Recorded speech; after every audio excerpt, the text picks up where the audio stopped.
Japan n'arọ 2001 oge nọ na Lagos. Ana m awọchị CNN. Ọ bụrụ na ndị Japan wee otu ụbọchị ha na-ewepụta, ha na-eme omenala dị ụta, onye ọbụla ga-eje kwanye ugwu ma kpee ekpere n'iyi nne ma ọ bụ nna mụrụ ya. Ọ dịkwazị na be anyị bụ Nkanụ, ọkachasị na Akpụgo na ndị ọzọ. Ọ dị mma.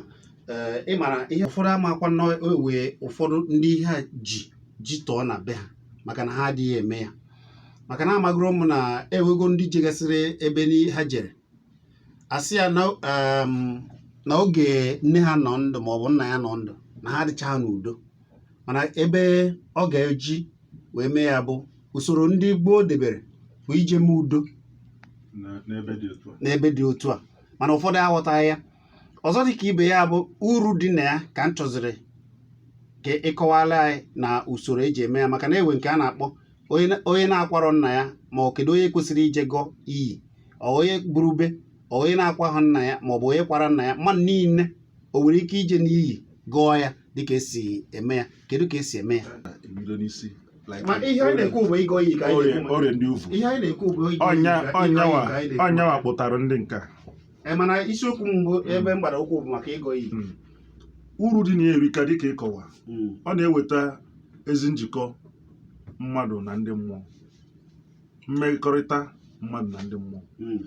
Nke ọzọkwa dịka ibia bụ na ọ na-eweta mmepe ụzọ na ngọzi, maka na mgbe niile anụ anyị na-ekpelu nke ndị a wetara anyị ọkwa ahịhịọ na amara ka a na-adị n'ahịa. Mmadụ ijekwa n'ebe dị otu a si nna ya wapụrụ ya ọjị, ya biko duwe ya chewe ya ka ya na-eje eje ka ya na-ana, ya biko wetara ihe nwenwe ihe akwa ya chee ya na Nkwọ na Eke na Orie na Afọ, ya biko kpachapụ ya ajọ mmụọ na gịnị na aja mmadụ. Ọ dị m ka ihe ọma ka a na-arịọ ebe ahụ na ọwụhụ egwuregwu ka ya kpatara na ihe niile a na-eme mgbe ochie dị otu a na-ewere ihe kpatara ha ji na-eme ya, ọwụ ihe iberibe. And ịbịa na omenala anyị kabe bụ ndị Nkanụ, oge ụfọdụ ọ na-abụkarị ndị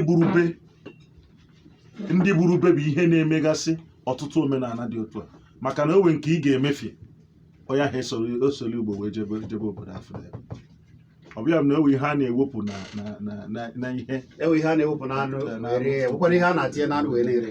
Nwoke na-akwado oge ụfọdụ bifo ijebe gasịa na omenala dị otu a, just like ihe dịka mmọnwụ abalị. Ewe ka ị ga-esi wee vuo ya bụ ọkwa kpafie ya odowe onye dị otu ahụ n'ụsọ. Ibe na be anyị, ọ bụrụ na mmadụ nwụọ aka merụrụ ya tupu eji emewerụ onye nke ọfụrụ mana emerụ nke ndị ochie, ọ dịkwa m ka ndị ọbụla ji etinye aka na omenala dị otu a, onye ọbụla na-ejebe ebe. Ya bụ na ewe nsọ, ewe ihe mmadụ ihe niile ewere nsọ n'usoro. Ihe m na-aghọta n'ihe ha bụ na tupu mmadụ eme ihe ọdịnala